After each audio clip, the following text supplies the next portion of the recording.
हमारे सामने दो टॉपिक है, एक फ्री फॉल और दूसरा वर्क डन अगेंस्ट ग्रेविटी। तो सबसे पहले हम फ्री फॉल पे चर्चा करेंगे।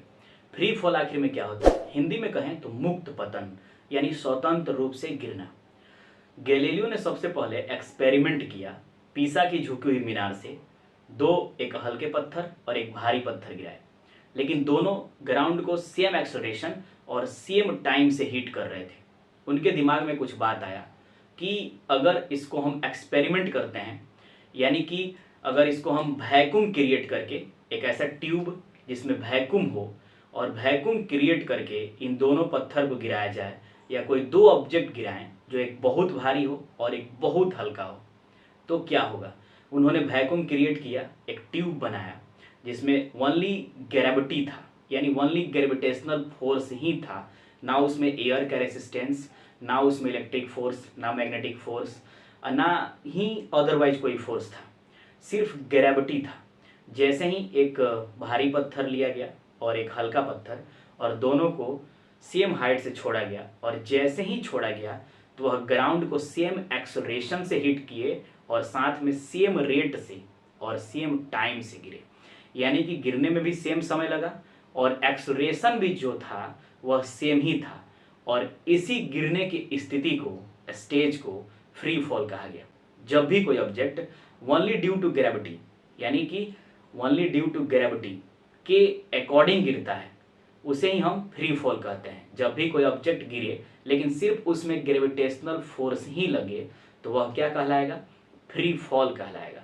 और फ्री फॉल में जब भी कोई ऑब्जेक्ट गिरेगा तो सेम एक्सेलरेशन और सेम टाइम से गिरेगा, चाहे वो भारी हो चाहे वो हल्का हो। ऐसा क्यों होता है? क्योंकि जो ग्रेविटी है वह मास पे डिपेंड नहीं करता है, और साथ में जब दोनों ऑब्जेक्ट गिर रहे होते हैं तो उनके लिए एक ही ग्रेविटेशनल फोर्स लगता है। वह ग्रेविटेशनल फोर्स अर्थ का है, जिसका वैल्यू दोनों के लिए सेम होता है, 9.8 मीटर पर सेकेंड स्क्वायर होता है, जिसके वजह से दोनों ग्राउंड को सेम एक्सलेशन से और सेम टाइम में हीट करते हैं। और यही जो स्टेज है जब ऑब्जेक्ट गिरता है, यही जो स्टेज है उसी को कहा जाता है फ्री फॉल। उसी को क्या कहेंगे? Free fall. जब भी कोई ऑब्जेक्ट सिर्फ ग्रेविटी के अकॉर्डिंग गिरता है वही क्या कहलाएगा? फ्री फॉल कहलाएगा। आपको याद रखना होगा, यह दो साइंटिस्ट का एक्सपेरिमेंट था। सबसे पहले तो गैलीलियो का था, लेकिन बाद में रॉबर्ट बॉयल भी आए और इन्होंने भी एक्सपेरिमेंट करके, और दोनों का मतलब मेल जोल से ये एक्सपेरिमेंट हुआ, और बाद में हम समझ पाए कि जब भी कोई ऑब्जेक्ट अगर गिर रहा है और सिर्फ ओनली ड्यू टू ग्रेविटी के अंडर गिर रहा है तो समझिए कि वो सेम एक्सेलरेशन से गिरेगा और ग्राउंड को सेम टाइम में हिट करेगा, और यही गिरने की स्थिति, स्टेज, फ्री फॉल कहलाता है। यानी एक ऐसा ट्यूब क्रिएट किया जाए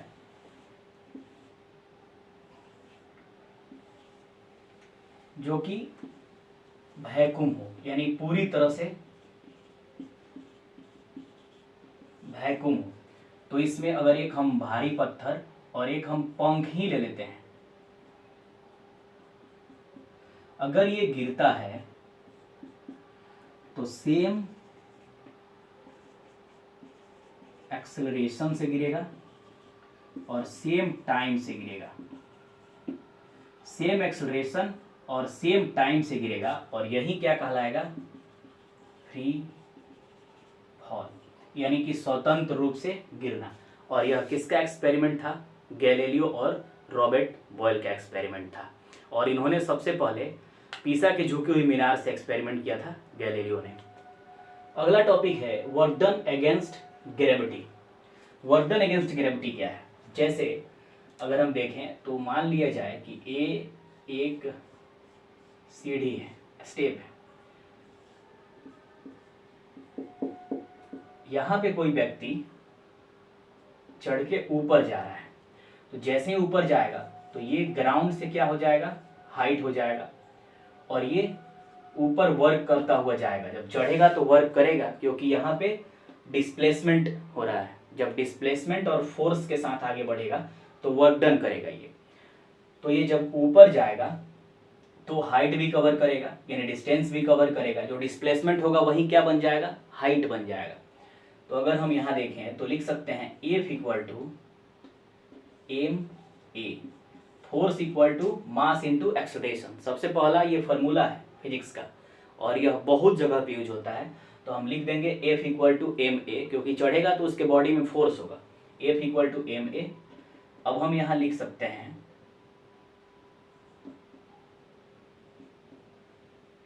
m के जगह पे m और a क्या है, g है। a क्या है, g है, यानी एक्सेलरेशन क्या है, एक्सेलरेशन जो यहाँ पे प्रोड्यूस हो रहा है वह किसके अकॉर्डिंग, ग्रेविटेशनल फोर्स के अनुसार हो रहा है। इसीलिए जो एक्सेलरेशन होगा वह ग्रेविटी एक्सेलरेशन कहलाएगा। तो F equal to M G. अब यह वर्क कर रहा है तो F डॉट एस, वर्क का फॉर्मूला क्या होगा, F डॉट एस। तो वर्क इक्वल टू F का वैल्यू क्या लिख सकते हैं, mg, और यहाँ पे ध्यान दीजिए ये जो डिस्टेंस कवर करेगा, जो डिस्प्लेसमेंट कवर करेगा वह किसके इक्वल है, हाइट के इक्वल है। क्योंकि जैसे ही डिस्टेंस कवर करता हुआ जाएगा तो उसका हाइट कवर होगा, यानी हाइट को वो चढ़ता जाएगा, ऊपर चढ़ता जाएगा वो, यानी कि वह किसी हाइट पे चला जाएगा। तो एस के जगह पे क्या लिख सकते हैं, एच, यानी वर्क डन अगेंस्ट ग्रेविटी का फॉर्मूला हो गया mgh। ऐसा यूनिट वर्क है तो ऐसा यूनिट क्या होगा, joule. Work done against gravity में ऐसा यूनिट हम जूल ही लिखेंगे। और यहाँ पे क्वांटिटी क्या होगा, स्केलर क्वांटिटी, क्योंकि एनर्जी और वर्क स्केलर क्वांटिटी होते हैं। ये मुझे लगता है कि आप बेहतर समझ गए हैं। अगर आप चाहें तो ये फॉर्मूला ना लिख के भी आप इसको लिख सकते हैं डायरेक्ट। अगर आप चाहें तो ऐसे भी लिख सकते हैं कि वर्क डन इक्वल टू, आप ये भी लिख सकते हैं वर्क कर रहा है ग्रेविटी के अगेंस्ट में, तो work done equal to F dot S. Work equal to F का वैल्यू क्या होगा, ग्रेविटेशनल फोर्स चैप्टर में एफ इक्वल टू क्या होता है, डायरेक्ट यहीं पे mg लिख दीजिए। और एस जो होगा, जो डिस्टेंस होगा वह हाइट के बराबर होगा, तो h लिख दीजिए। तो work done against gravity equal to mgh।